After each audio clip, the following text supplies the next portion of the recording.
Vedare tinokugamuchirai zvekare kune chimwe chirongwa pano paZim, Facebook, Secrets and Confessions. Tatsoka zvekare nemamwe mamessages. Meseji yedu yekutanga yakatumidzirwa naHaidi, iye ari kuda kupa a testimony. Hanzi, hello Mkomanashi, can you please post this for me? I really want to take my time thanking Samaita for his love, time, kindness, patience, prayers, and his help for me to have a better life and a good path too. I really appreciate his work towards me and his remedy, even though I am far away from him, but he managed to make my things to work, and I will be truly grateful for that. May the Lord Almighty protect him and give him more power to help the need and to guard the lost. Vedare ndo message yandatumidzirwa ichibva kuna Haiti. Regai tibva taenda panyaya yedu inotevera. Nyaya yedu inotevera yakamira sekudai. Hanzi, makadi zvenyu Mkomanashi, please hide my identity. I am a 41-year-old lady, almost 42.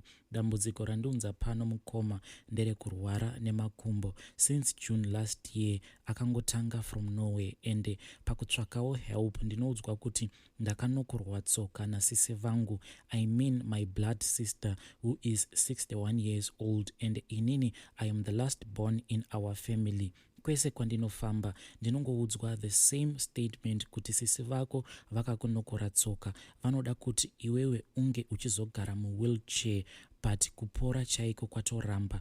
Let me give you a bit of some background. My sister munhu aingova negodo neni pasina kana chandinenge ndambovatadzira kubva ndichikura, but I never took it seriously. She used to complain kuti sei zvinhu zvangu zvichingondifambira. Hanzi, wakaita matwins, and inini ndinotomadawo matwins iwawo. In 2014 I bought a car. Ndikabva ndavadaidza kuti Sisi, uyai muone motikari yandatenga. She came and said, let me accompany you kunoisa number plates. Tisati tafamba 1 kilometer motikari yakabva yangoti zii, ende mari yandakazobuda mukoma kurepair painge pakatoyipa.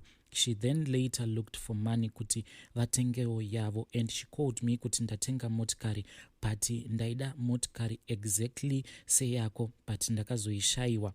One day she came and she convinced me kuti ngatichinjanei motikari, ndinoda kuvhairira maticha angu, cause she is a principal. Ndakamboramba kusvikira ndazobvuma. Motikari yangu payakazodzoka, ndakabva ndaenda kuSouth, ndikabva ndangosvika nekungobirwa motikari yacho. Those days I used to work for a certain NGO, vachifamba vachiudza vanhu kuti ari kutambira mari inonzi mari. Fast forward, I escaped 2 accidents, and vanongonzi ndivo kwese kwandiri kufamba.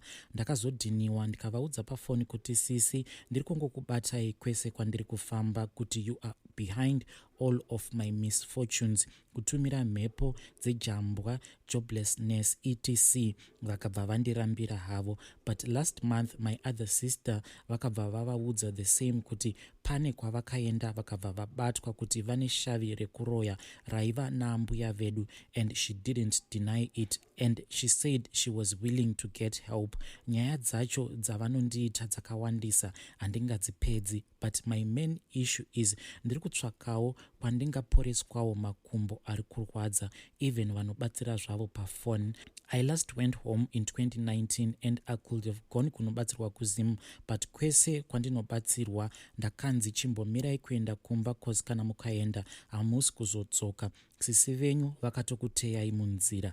Makumbo aya anobaya kunge ane tsono mukati. Ndinongogara ndichingochema mukoma. Sometimes anotopisa pasi petsoka. Dzimwe nguva anozvimba achiita sekuti ndiri kufambwa nezviruma. Ndinokumbirawo help kubvawo kumhuri yeZimbabwe kuti ndiani angandirapewo ndipore. Kwadokta ndinogara ndichienda, but no change.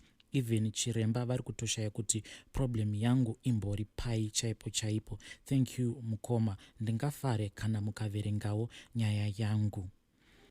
Vidare ndo message yandatumidzirwa navanzvadzi vedu. Zvakangoma hazvo vedwe. If you have any ideas kuti vanzvadzi vedu ava vangabatsirikana sei, please let us tell her in the comment section. Kana kuti munouya kuinbox tobva taona kuti vangabatsirikana sei. Regai tibva taenda panyaya yedu inotevera. Hanzi makadi zvenyu mukomanashi, inini ndauyawo nenyaya yangu. Ndine 38 years, ndine vana vangu 2, a boy ndiye muhombe ende atokura hake kutozviraramira chaiko. Nyaya yangu iri pakuti ndiri kugarisana ne-31 year old man, but ndainge ndisingatombodiwo munhu uyu. Iye ndiye munhu akangouya mulife mangu ndokubva atanga kundimanikidza kuti inini ndinge ndichigara naye. Haana basa randingati anoita riri straight. Number 2, unoita gumbo mumba, gumbo panze. Inini ndinozvishandira ende ndinozvishandira nemaoko angu, but since ndatanga kugara nemunhu uyu handina kana chandiri kuita chinobatika ende unorova. Chake kubhadhara rent, chikafu haatenge, ndikangoita mari oro kusiya mari pachena anotora. Kumashure uko ndaitomboita futi zvekutengesa, but because mwoyo wangu wasviba nekuti kana akangoziva kuti ndine mari anobva atotora. Ndakambomutiza but anondiudza kuti ndinokukuvadza, plus inini handingachinje location because ndokudhuze nekubasa kwangu. Saka ndiri kutsvakawo help kana kuinewo vanokwanisa kundibatsirawo nekufuratidza mwoyo wake angobuda ainde pasina kana kundikuvadza, because inini handichadi munhu uyu ari kungoda kuchengetwa nekuwana pekujegera. Please ndinokumbirawo kuti kana kuinewo vanokwanisa kufuratidza mwoyo wake. Rudo chairwo handichina, anondirovera chero kuti ndabvunzirei nezvemahure ake. Please hide my identity, notify me kana maposta. Vedare ndo message yandakatumidzirwa naHaiti. Zvakangoma hazvo vedwe, hoping kuti kwavari ikoko she is safe. Please let us speak with her in the comment section. Regaiti vataenda panyedu inotevera. Makadini mkomanashe. Inangu handina confession asi kuti ndine problem. Ndine dambudziko randinaro randakasanganawo naro. Ndikutsvaga rubetsero. Ndakamboteererawo maconfessions evamwe nematambudziko avo pachannel yenyu ino. Ndikanzwa paine vamwe madha vaitaura nezvekuti vaive rana achitengera vanhu zvinhu kumusha Zimbabwe, and then munhu waakatumira kuti azomutengerawo bhutsu uya akazomunhingirikina mari. Saka ndazonzwa vachipawo testimony yavo kuti zvinhu zvavo zvakazoita zvakanaka after vabetserwa namukoma vamwe vaya. Saka ndo rubetsero rwangu rwandiri kudawo. Ini nyaya yangu yakamira yakadai. Last year taitamba marounds ema 2000 pamwedzi. Tanga tiri 10. Takatanga muna January. Saka wekutanga wacho watakapa mari, we did not know kuti she had ghost accounts mu group redu iroro, because she literally introduced vamwe 3 ladies mu group achiti ma sisters ake, they are quite busy, saka vakwanise kuya kuma meetings ataisangana tichitaurana nenyaya dzemari dzedu idzodzo. Saka iye musikana yenje yakatangwa, musikana wekuMalawi. Group iri ranga rine vanhu vakasiyana machoza aya, matsosa, matsosa, mazimba neMalawi sangana. Saka musikana wendo wekuMalawi akabva atangwa iye kubva ata masisters ake pane ada kuti operation, pane ada kuti sei varida kuteera mashure make. Saka isusu we did not consider it kuti ingave nyaya yeumbafa here kana kuti chii, hatina kubvira tazvifunga. Besides vamwe vedu vese vakanga vachingoda kupuwa mari a bit later, vanga vasingade mari zvekukurumidza. Anti munoziva munhu anenge aine program dzake. Saka even inini ndakangoti inini ndiise zvangu pa number 7 because program yangu yaibalansa ipapo pa number 7. Zvinhu zvangu zvabva zvabalansa. Saka vakapiwa baya musikana uya ane maghost accounts ake atanga tisingazive. Saka takazoziva kuti aya maghost accounts tasvika pa munhu wechinumber 5 akanga ave kuita dambudziko rekuita sei rekubhadhara. Isusu takabhadhara vanhu vese ava vakanga kaisa pamusoro. then tanga tisina kana problem hapana kana aimbonetsa kubhadhara, but 10 yake yasvika iye yekuti achibhadhara vamwe vari kumashure kwemazita ake 4 aya pakatanga kuitika dambudziko, but akamaneja kubhadhara vamwe 2. Then yasvika inini 10 yangu yechinumber 7, mukomana she akandipa 2000 chete pamari yangu yese. She owes me 6000 rands. She disappeared. Asi ndiri kungonzwa kuti ari muno muSouth Africa, ari kuDelft. Saka ndiri kukumbirawo mukomana she because mari iyi imari iri kundirwadza zvakanyanyisa. Ndinonzwa kubatikana ndikafunga nezvayo because yanga iri mari yekuti ndaibatanidza yese yaikwanisa kuti nditengewo zvinhu zvekuvakisa, nditange kusimudzawo imba. Marriage yangu yakatopotsa yapera nenyaya yemari idzodzi because murume wangu haana kufara nazvo. Saka ndiri kukumbirawo mukomana she kuti mundibatsirewo nenhamba dzabhuti vaya vakabatsira madhara navaya, please mukomana she, nekuti handirare ndine stress nenyaya yemari iyoyo since last year. Mari iyoyo inondidya mwoyo because imari yandakashanda ndichizvinyima zvimwe zvinhu zvandaingofanira kungotenga nekuda kwokuti ndaida kugadzirisa zvinhu zvangu kuti zvifambe zvakanaka. Ndaida kuti tiraramewo zvinenge zviri nani zvisinawo pressure, but musikana uyu it seems as if iye akazviona kuti akaita sei akangwara. She took my money, she disappeared. She never gave me all my money. She only gave me 2000. Saka she is owing me 6000 right now. And she is quiet. She changed the numbers. Even kwaaigara akabva atama kubva aenda anogara kuDelft. Saka ndiri kukumbirawo mukomana she kuti kana muchikwanisa kundipawo nhamba yabhuti ava nditaurewo navo vandibetserewo, ndingatenda chaizvo.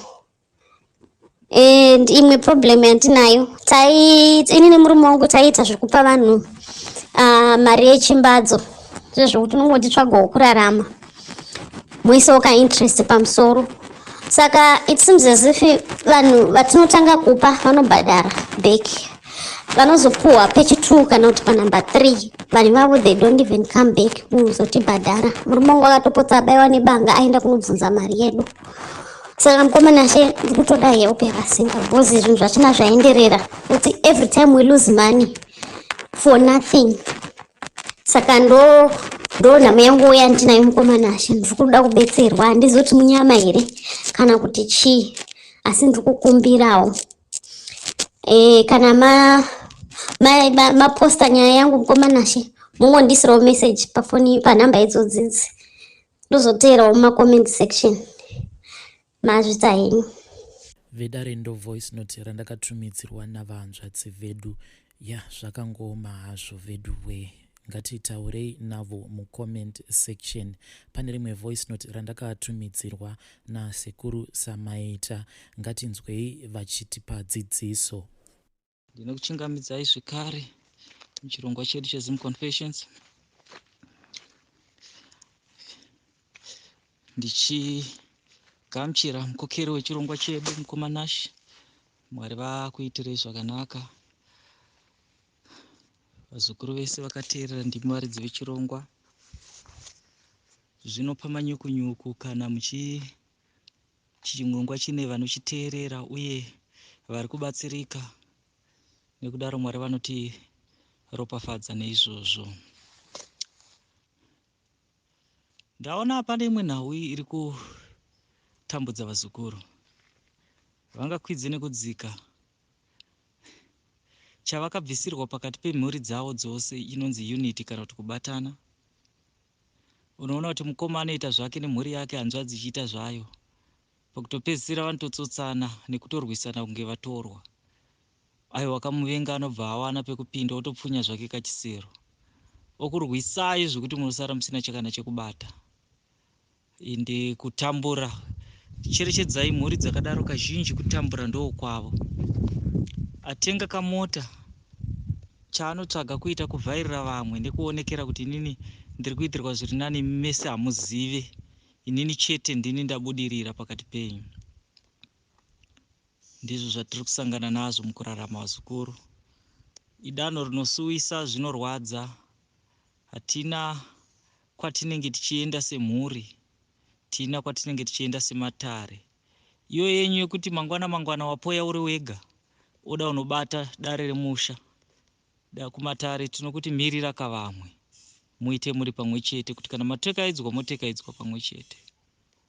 Ndati ndikudzidzisei ndikupatsanurire ipapo, dzidzai kubatana, dzidzai kubatana. Asika nhasi hatina kubatana. Chatichaita kazhinji muchaona mumatare tinge tichingotekaidzana ngoti umboyambutswa. Kukuyambutsa kwatiri kukuita kukusesedza kuti ukwanise kunobatana nevamwe nemhuri yako yekwako. Muite chinhu chimwe chete nekuti unenge waudzwa chokwadi, waziva chokwadi. Zhinji vatinopatsana nguro, ende patinopiwa hadzivi potse, tinokutaurira chaipo pari kubva mudzi.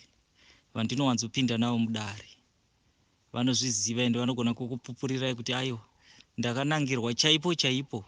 Pamwe vanogona kutondiudza kuti ndaane 15 vanhu vandiudza zvimwe chete zvamandiudza. Chipo chigere patiri.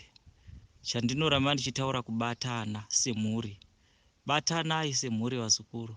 Batanai semhuri, muchaona kuti kuropafadza kukura nevadzimu vanopindira muhondo dzenyu dzose. Asi kana makaparadzana, muvenga anokubatai 1-1. Kazhinji kambudzi kasarira shure kanosarira shamhu. Saka uchaona kuti wakanobuda mune vamwe ndiwo wadyiwa. Toti aroyerwa kunzi atenga benzi, aroyerwa kunzi atenga imba, kwete hazviziri izvo, asi chakubatisa kusabatana bedzi. Zvimwe zvezvimwe zvazvidzudza vazukuru izvozviye. Rega ndikudzidzisei zvidiki-diki zvingakwanise kuti mubatane semhuri. Kana iwe uine vana vako vawabereka iwewe, unokwanisa kutsvaga nhanga. Ndati nhanga, ngasandiudze kuti budzi hariite here, batanati hariite, ndati nhanga. Nhanga chairo chairo nhanga. Nhanga riye unoribika risina kuchekwa, usaricheka. Uribika rakadaro. Kana uchinge wapedza kuribika, upa vana vako voridya sesadza vachirinokora kudai. Kana richinge raibva, nyatso make sure kuti nhanga iro raibva, voridya vachirinokora vakarikomberana vari pamwe chete vachidya nhanga ravo. Kana uchidawo unovabatsira kuti vasaremerwe kuti patadyiswa nhanga kwakanaka nhasi, tichiriita semaoko, tichiriita sesadza. Unongorigadzika muplate kudai, votanga kutorinokora sesadza nhanga ravo vachiita se vachidya nhanga ravo risina kuiswa shuga kana sauti, kungoridya iro rakadaro vachidya zvako. Paunoridira mvura uchiribika payo, utaura kuti sekubatana kwakaita nhanga iri nemhodzi dzirimo, vana vangu ngavabatane, vaite chinhu chimwe chete, vakure vari vanorwirana. Wakadaro wapedza. Even semhuri, kana muchinge muri vanhu vakasununguka, munogona kuzviita futi zvobatana. Asi kana iri mhuri inonetsa, chandovakurudzirai ndechekuti tengai nyama, beef iya, moisa pamusima wemasvosve kana kuti panofamba masvosve, yomomoterwa nemasvosve yakadaro. Kana ichinge yazara, kana mumba kana muchiya masvosve, ingoisai chero panoungana masvosve, younganirwa nemasvosve, moitora yakadaro, moibika kana kuigocha, chero zvamaita, modya semhuri. Moidya semhuri. Kubatana kunouya. Muchaona kuti zvinhu zvehondo nehondo, matare nematare muchakunda zviri nyore pane kunge muchifamba muri pake.